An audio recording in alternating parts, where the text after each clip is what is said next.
No dijeron mi nombre. Eso fue lo primero que noté. El mensaje de voz empezó con la voz clara de mi mamá, como si lo hubiera practicado muchas veces, como si leyera un guión. Hola, hemos tomado una decisión. Vamos a reestructurar Rose Manufacturing. Efectivo de inmediato. Ya no formas parte del negocio. Nuestro abogado te contactará. Y ya, silencio. Ni un gracias, ni un Vivian. Mi nombre siempre aparecía en las facturas, en los balances, en los papeles para pedir préstamos, pero no en este mensaje. Lo escuché otra vez, más despacio, y luego una vez más, solo para estar segura de que no se me había pasado otro mensaje, algo más cálido, más humano, escondido detrás, pero no había nada más. Me llamo Vivian Rhodes, tengo 38 años, trabajo en Rhodes Manufacturing Group desde que tenía 21, o sea, llevo 17 años ahí, 17 temporadas de impuestos, 17 diciembres sin vacaciones completas. La empresa lleva el nombre de mi familia, técnicamente, era el nombre de mi abuelo, pero fui yo quien la mantuvo en pie cuando empezó a tambalearse. Y ahora estaba fuera, no con una llamada, no con una reunión, solo con un mensaje de voz.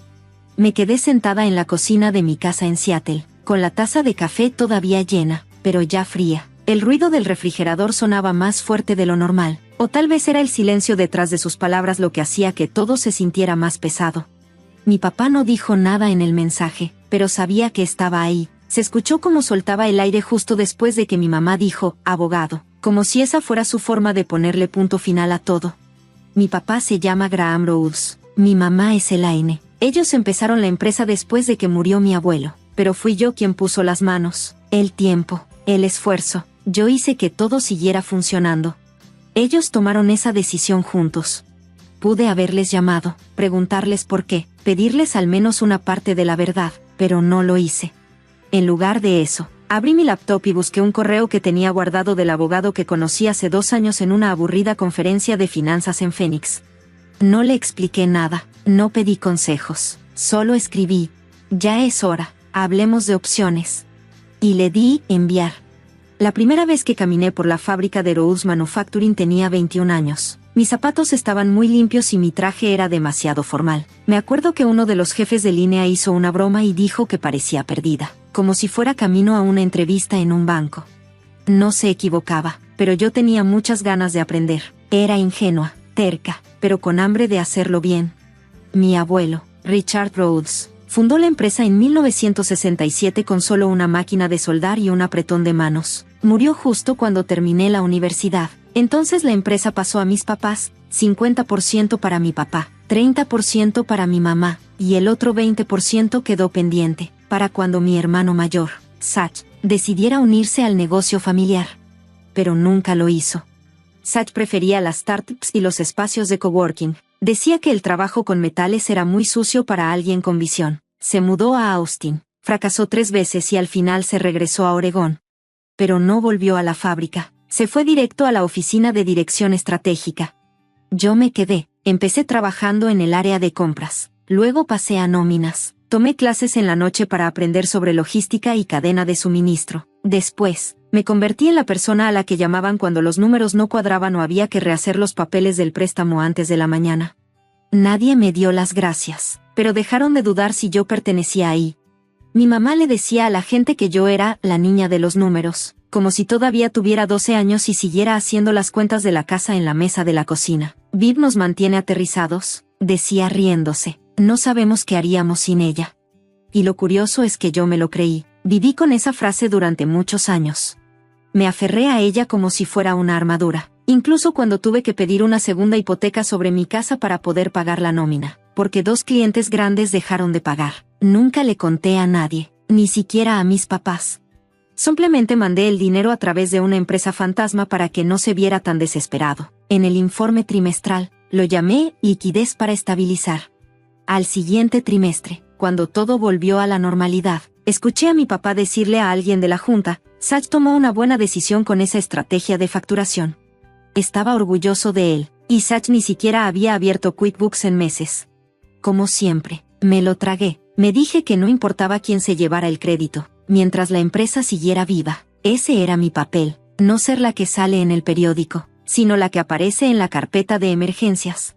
Con el tiempo, las cosas empezaron a cambiar. Ya no me invitaban a reuniones importantes de planeación. Mi mamá me dijo que ya tenía muchas cosas encima y que mejor me enfocara en lo que sabía hacer bien. Luego llegó el nuevo organigrama. Mi nombre no estaba. Pregunté por eso. Elaine sonrió, me tocó el brazo y dijo, Viv, tú sabes que te valoramos, pero esto solo es una imagen, no lo tomes tan a pecho. Eso fue hace 2 años. Hace 1 año, me di cuenta de que mi foto ya no aparecía en la página web de la empresa. En la sección acerca de, decía que Graham era el fundador, Elaine la presidenta, y Zach el jefe de visión ejecutiva. No había director financiero, ni una palabra sobre el área de finanzas. Le tomé captura de pantalla, no porque necesitara pruebas, sino porque una parte de mí no lo podía creer. Me había vuelto como una pieza invisible, esas partes que nadie nota hasta que se rompen. Aún así, me quedé, porque en el fondo, debajo del silencio, yo todavía creía que algún día me volverían a ver. Creía que todos esos años en los que los ayudé a mantener el barco a flote iban a contar para algo. Pensaba que, tal vez, la sangre todavía significaba pertenecer. Pero no pasó todo de golpe, eso es lo feo. No fue un despido, ni siquiera una pelea, fue como una resta lenta. Una carpeta a la vez, un permiso que desapareció sin aviso, un grupo de chat que un día simplemente dejé de ver. Me di cuenta por primera vez cuando intenté entrar al cronograma de proveedores. Era una hoja de Google que yo misma había creado hace 6 años. Me salió un mensaje, acceso denegado. Pensé que era un error, le escribí a Zach. Él respondió, sí, cambiamos todo a otro sistema, no es nada urgente. Le pedí que me agregaran, nunca lo hicieron. Unas semanas después, mi credencial ya no abría la sala de conferencias del 2º piso. Elaine me dijo que habían cambiado el sistema y que lo iba a revisar, nunca lo hizo. Una por una, las áreas que yo manejaba empezaron a moverse sin mí. Todo era más rápido, más desordenado, pero a nadie parecía importarle. Y luego llegó el paquete anual para los accionistas. Por primera vez, llegó tarde, y en papel, no por correo electrónico. Mi copia del informe no tenía los horarios clave, las gráficas eran diferentes, el lenguaje era más directo, más suave, reconocí el estilo de Zach en todo. Pero lo que más me pegó no fueron los números, fue la parte final, donde van las firmas, Elaine, Graham, Zach, 3 nombres, no 4. Revisé los documentos oficiales. Mi 40% de la empresa seguía ahí, pero en cada memorándum, cada propuesta, cada cambio de reglas, ya no aparecía. Y esta vez no hubo ruido del refrigerador para taparlo, solo silencio, un espacio vacío donde antes estaba yo. No me reclamaron nada, solo me fueron haciendo a un lado, poco a poco, hasta que ya no estuve. Pensé en hablar con Elaine, pensé en decirle, tú me dijiste que yo era el pegamento que los mantenía unidos. Pero luego encontré el PDF del aviso de reestructuración, el que mandaron al departamento legal, se suponía que no debía verlo.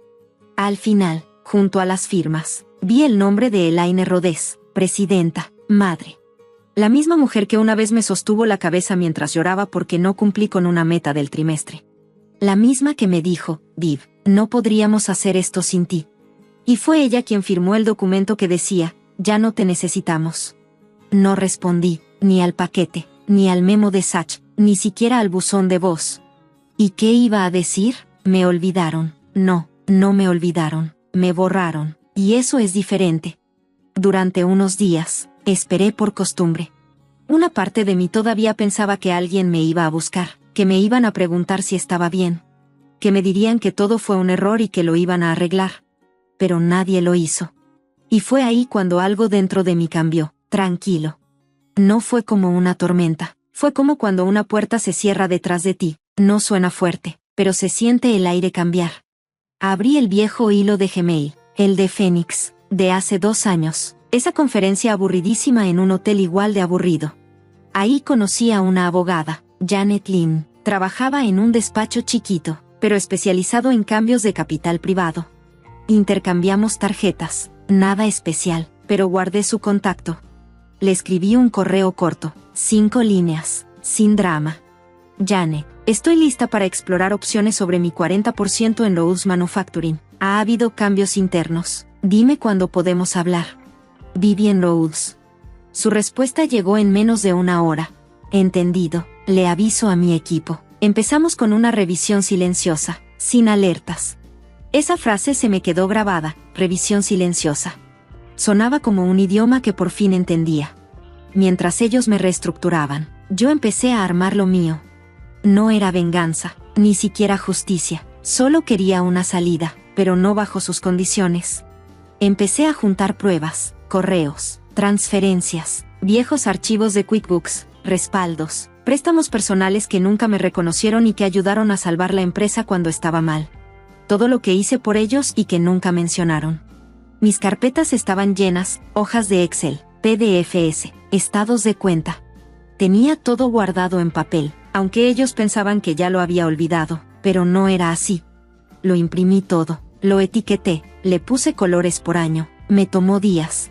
Trabajaba de noche, con solo la lámpara del escritorio y el sonido de la lluvia de Seattle golpeando la ventana. No estaba enojada, me sentía precisa. Como si por fin estuviera cerrando cuentas, pero no para ellos, para mí. Janet y su equipo lo revisaron todo, hablamos de estructuras, posibles compradores, y cómo hacerlo limpio, callado y legal. No le conté a nadie, ni a mis amigos, ni siquiera a mi asistente en el trabajo. Se habían llevado 17 años de estar presente y lo resumieron todo en un solo mensaje de voz. Así que decidí que ese silencio les iba a salir caro. No nos vimos en una conferencia, nos reunimos en una mesa en la esquina de un restaurante tranquilo en Bellevue, del otro lado del lago, frente a Seattle. Sin logotipos, sin papeles sobre la mesa, solo una plática a la hora del té y una confirmación. El hombre frente a mí se presentó como Daniel Meyer. Era educado, vestía un suéter gris sencillo, hablaba tranquilo, sin dar vueltas. Su empresa se dedicaba a comprar partes pequeñas de negocios familiares medianos, sobre todo cuando estaban pasando por momentos difíciles. Así lo decía él, transición turbulenta. Yo lo llamaba abandono. Janet fue quien nos puso en contacto, todo en orden, todo legal. Daniel nunca me pidió que hablara mal de mi familia, no hacía falta. Los documentos que le di hablaban por mí, las veces que metí dinero, los pagos de nómina que cubrí en secreto, los préstamos que respaldé con mis cosas personales. Él solo asentía mientras revisaba la carpeta que preparé, con colores por año, con copias de los informes de QuickBooks. Los números que tenía ya no coincidían con lo que ahora decía la Junta. Tú fuiste el recurso provisional, me dijo, tranquilo, te apoyaron hasta que pensaron que ya no te necesitaban. No le respondí, solo vi cómo subía el vapor de su taza. La semana siguiente, su equipo hizo su propia revisión. Pidieron ver actas de las juntas, contratos, listas de equipos y calendarios de renta. Casi todo era público o se podía acceder por mi porcentaje en la empresa. Lo que encontraron no estaba limpio. Había un gasto registrado como reinversión estratégica, que, en realidad, era un proyecto fallido en Texas. Sachs lo había impulsado, Elaine lo defendió. Más de $800,000 en pérdidas escondidas bajo presupuestos raros y palabras vagas. Otro reporte mostró pagos duplicados a una agencia de marketing que ni siquiera tenía dirección. Una empresa fantasma, tal vez un favor, o algo peor. No pedí explicaciones, no me hacían falta, ya tenía todo lo que necesitaba. En 2 semanas, se cerró el trato de compraventa. Mi 40% fue valorado por un asesor externo y se transfirió por completo a la firma de Daniel. Sin drama, sin necesidad de que la Junta votara. El contrato original, actualizado por última vez en 2016, no decía nada sobre derecho preferente. Yo podía vender sin pedir permiso. Firmamos los papeles en una oficina pequeña en el centro. Terreno neutral. La mesa era de madera clara, sin escudos de la familia, sin frases sobre el legado de Rouse en la pared. Solo firmas, solo silencio. Después de recibir el dinero, Janet escribió mi nota de salida. Ni la volví a leer. En lugar de eso, abrí una vez más el mensaje de voz original de Elaine. Lo escuché todo, tendrás noticias de nuestro abogado. Ellos lo pensaron como una advertencia, como una pared, como un despido. Pero para mí fue una puerta. Reenvié el mensaje a mi carpeta de archivo. Luego mandé un nuevo correo. Transferencia final completada. Todas las comunicaciones debían ir al ayuntamiento. Sin saludos, sin despedidas, solo cierre. Y por primera vez en 17 años, cerré la carpeta de Rouse en mi computadora y no guardé los cambios. La primera llamada llegó a las 6:12 a.m. La dejé sonar. Y cuando entró la segunda, puse el celular en silencio. Después del café, ya tenía 16 llamadas perdidas. Al mediodía, eran 47. Al día siguiente en la mañana, 72. Sach marcó a todos mis números. Mi celular, mi oficina, incluso la línea directa de Janet. Ella no contestó. Dejó mensajes de voz, cada vez más desesperados, cada vez con menos sentido. Al tercer día, contesté. No porque quisiera. Lo hice por curiosidad. Quería escuchar cómo sonaba el pánico en su voz. Vivian, tienes que deshacer esto, por favor. No sabes lo que está pasando. Se escuchaba agitado, como si estuviera caminando de un lado a otro sobre piso de loseta. Congelaron todo, jadeó. El inversionista, tu comprador. Están pidiendo una auditoría forense. Dicen que hay cosas raras. Están revisando todo, línea por línea. Me quedé callada unos segundos. Eso suena a una auditoría normal, Sach, dije tranquila. Hizo un ruido extraño, como entre una risa nerviosa y un llanto. No lo entiendes. Se están yendo años atrás. Revisaron los informes de Texas, los contratos con proveedores, hasta los memorandos de reestructuración de mamá. Encontraron huecos, encontraron cosas que podrían parecer malas. ¿O cosas que sí son malas? Pregunté sin cambiar el tono. No respondió. Tienes que ayudarnos, dijo al fin, tienes que hablar con ellos, te van a escuchar, solo diles que todo está bien, que no hay nada raro. No puedo hacer eso. ¿Por qué no? Me recosté en mi silla. Porque tú dijiste que yo ya no era parte. Se quedó callado. Me dijeron que tendría noticias de tu abogado, continué, pero el que recibió noticias fue mi comprador. Y ahora tu empresa tiene un nuevo socio con preguntas que yo ya no tengo que contestar. Se le quebró la voz. No se suponía que terminara así. Mamá no pensó que de verdad. ¿Qué de verdad qué? Que de verdad te fueras. No así. No vendiendo tus acciones. No a ellos. Esperé. Se suponía que ibas a luchar por esto, dijo bajito. Eso me hizo detenerme, porque por un momento sonó, sincero. Casi como el niño que era antes. El que se escapaba a la sala de descanso después de la escuela para comer helado a escondidas. Antes de que tomáramos papeles que nunca elegimos. Antes de que nos volviéramos personas que ya no reconocíamos. Querías que peleara, le dije, para que tú pudieras ser el que me perdonara cuando perdiera. No dijo nada. Ahí estaba, el acuerdo sin palabras. Me borrarían, y si reaccionaba con enojo, con reclamos o con súplicas, ellos se quedaban con el control. Y si me quedaba callada, pensaban que volvería arrastrándome. Pero no hice ninguna de las dos cosas. Me salí por la puerta de al lado. Y la cerré con llave. Tú podrías arreglar esto, dijo por última vez. Solo haz una llamada. No, le dije, el que tiene que arreglarlo eres tú. Fuiste tú el que dijo que yo ya no era parte de las decisiones importantes. Ahora ya lo eres. Colgué. Volvió a llamar. No contesté. 10 minutos después, Janet me marcó con una actualización. El equipo del inversionista había empezado una investigación formal. Mi nombre aparecía en varios documentos viejos, pero no en los nuevos. Legalmente, eso los dejaba muy mal parados. En resumen, estaban en problemas. No sentí alegría. No sentí enojo. Solo una paz rara. Como si, después de 17 años, por fin hubiera salido de una tormenta que ni sabía que me rodeaba. Días después, Elaine me mandó un correo. No pedía perdón. Solo decía una línea. ¿Podemos vernos en privado, sin abogados? No le respondí. Imprimí el correo, lo metí en una carpeta, le puse una etiqueta. Y así fue como todo se vino abajo. Sin ruido. No fue una explosión. Fue como si un edificio se viniera abajo en cámara lenta, después de que alguien quitó la última viga sin hacer ruido. No los bloqueé. No fue necesario. Sach dejó de llamar después de que se supo públicamente lo de la auditoría. Elaine empezó a mandar correos una vez por semana. Siempre los firmaba un asistente. Decía, cordialmente, mamá. Graham nunca se comunicó. Reenvié todo a la oficina de Janet. Su asistente legal se encargó de responder con mensajes genéricos. Yo ya ni los leía. Era más fácil así. Una parte de mí pensó que el silencio iba a doler.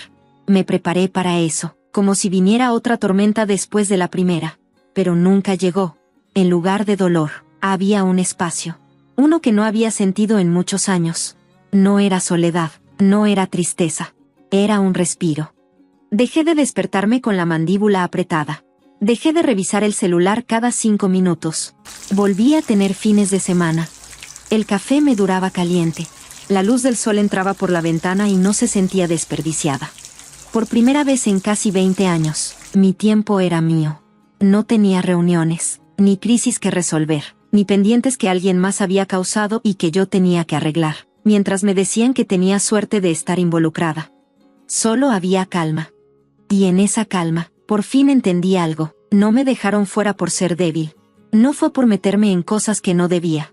Me dejaron fuera porque yo hacía que todo funcionara. Porque me volví la parte que ellos no podían controlar. Y que nunca quisieron reconocer. Así que decidieron borrarme. Pero eso es lo que pasa cuando te borran. No desapareces. Solo te vuelves más difícil de manipular. El paquete llegó un jueves. No tenía remitente. No traía tarjeta. Solo era un sobreacolchado, color café claro. Bien sellado, con mi nombre escrito con la letra de mi mamá. Adentro venía un portarretratos. El mismo que estaba en la consola de la oficina principal. La que quedaba cerca del vestíbulo. En la foto salíamos parados frente al viejo almacén. Isaac, Graham, Elaine, todos sonriendo. Como si los tres hubiéramos ganado el mismo lugar. Como si hubiéramos construido algo juntos.